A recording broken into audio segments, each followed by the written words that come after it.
Bonjour amis téléspectateurs, bien de gaieté et de joie chez vous. C'est bien vendredi aujourd'hui et qui parle vendredi parle donc du révérend pasteur Victor Kwasi. On thème donc d'enseignement dans le cadre de rectificatif. Ici on parle bien sûr d'exhortation.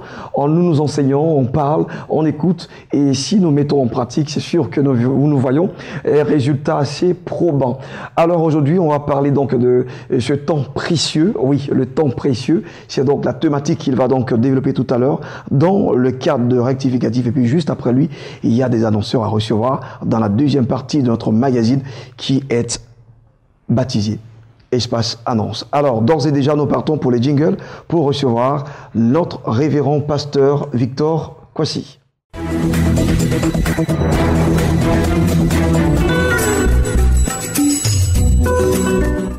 Voilà, temps riche, temps précieux. Voilà, et on va regarder justement temps précieux en termes de thématique du jour.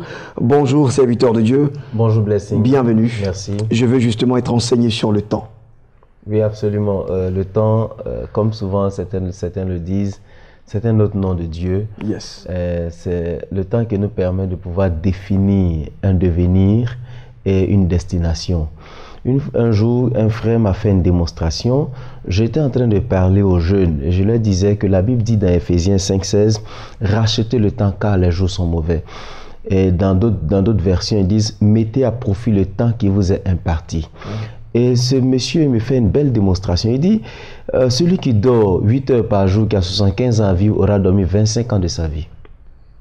Alors, si j'ai dormi 25 ans de ma vie et que j'ai pris 8 autres heures pendant 25 ans encore à faire autre chose, je lui dis je vais ajouter 25 ans à 25 ans de sommeil, à ne rien faire, à juste regarder la télévision, à juste me plaindre des gens, ma vie ne sera rien. J'aurai un mauvais résultat à la fin de mes jours.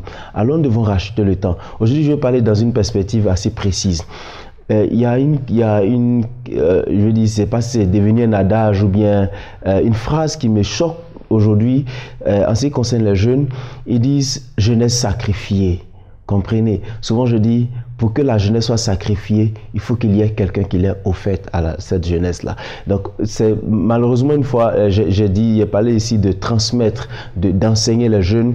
Quelqu'un m'a appelé, il dit, mais j'ai pas bien compris. Est-ce que tu penses qu'on n'enseigne pas les jeunes? J'ai dit, non, c'est pas que je dis, je suis en train de dire qu'on n'enseigne pas les jeunes. Je suis en train de dire que nous devons faire beaucoup plus d'efforts parce que la Bible dit, instruis l'enfant selon la voie qu'il doit suivre. Quand il sera grand, il ne va pas s'en détourner. Alors, si nous ne voulons pas que notre jeunesse soit sacrifiée, alors il faut qu'on fasse des sacrifices pour sauver cette jeunesse. Mais nous ne faisons pas assez de sacrifices pour sauver cette jeunesse. Figurez-vous que des gens grandissent à l'église.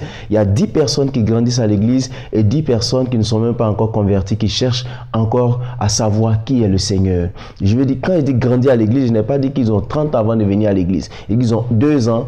Et pendant qu'ils sont à l'église, durant toute leur vie, ils n'ont pas encore appris à connaître. C'est qu'ils n'ont pas encore fait assez de sacrifices pour ne pas que cette jeunesse soit sacrifiée. Alors, pourquoi je dis aujourd'hui que le temps est précieux? Le temps est précieux parce que nous ne l'avons pas assez. L'espérance de vie aujourd'hui n'est pas assez grande. Les gens essaient de se convaincre pour dire que jusqu'à 75 ans, jusqu'à 70 ans, nous sommes encore jeunes. Mais est-ce que c'est vrai? Cette expression serait vraie si nous étions au temps d'Adam, au temps de ces gens qui vivaient 900 ans, au temps de ces gens qui vivaient 300 ans. Là, je dirais qu'un homme de 60 ans, 70 ans est jeune. Mais aujourd'hui, est-ce qu'un homme de 70 ans est jeune? Non, un homme de 70 ans n'est pas jeune. Mais qu'est-ce qu'on investit dans notre jeunesse ou qu'est-ce qu'on investit dans notre vie pour avoir du repos demain? Parce que qui sait? Qui a une fois reçu une prophétie concernant sa mort? Toujours nous donner des prophéties concernant les bénédictions que nous allons avoir, mais nous ne recevons jamais de prophéties disant quel jour nous allons réellement mourir. Comme nous ne savons pas, et comme les prophètes n'ont pas encore percé ce mystère, nous devons savoir que le temps appartient à Dieu et que ce temps devait être vraiment mis à profit. Nous devons utiliser la capacité que nous avons aujourd'hui pour pouvoir atteindre notre objectif demain parce que le temps, nous ne le maîtrisons pas en réalité. Je disais une fois, nous avons des montres, mais Dieu a le temps. Super. Et ta montre te définit dans quel espace de temps tu es.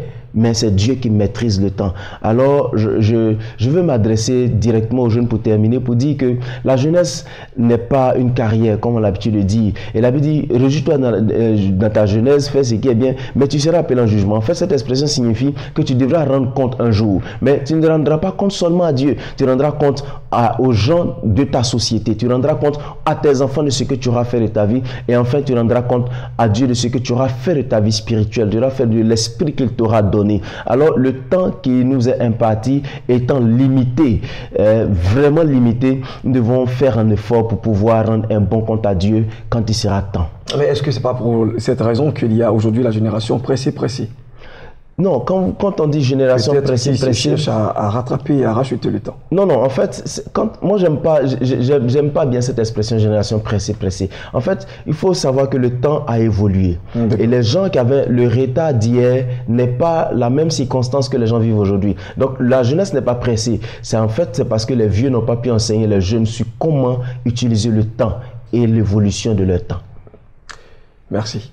C'est une affaire de temps. Merci. Alors, on va justement partir avec votre actualité. Oui, je vais juste dire aux gens que tous les vendredis, nous sommes à Dabou de 15h à 18h. Et pour tous ceux qui nous suivent, nous serons bientôt dans la région d'Aboisseau pour une grande campagne d'évangélisation dans laquelle nous voulons faire un dépistage du diabète parce qu'il faut prêcher l'évangile à des gens qui se portent bien. Et comme Dieu ne guérit pas tout le monde, je veux dire de façon miraculeuse, le Seigneur veut que nous apportons notre amour et notre savoir-faire médical aux gens. Et nous savons que Dieu va faire de grandes choses et tous ceux qui ont envie d'aller en mission avec nous, nous vous attendons parce que c'est une mission ouverte. Tout le monde peut aller exprimer son amour pour le Seigneur et son amour pour son prochain, prêchant la parole de Dieu dans le mois de juin, de 25 au 1er juillet 2018. Ce sera dans la région d'Aboisseau. D'accord, donc déjà vous allez courir tout à l'heure pour aller à la gare de Dabou. Oui, tout à l'heure. Tout à l'heure, de 15 à 18 au centre culturel, nous serons tout à l'heure. D'accord, super. Merci en tout cas d'être passé, révérend pasteur. Victor Kwasi, je l'annonçais, nous avons 2 paragraphes dans ce magazine, le deuxième bien sûr.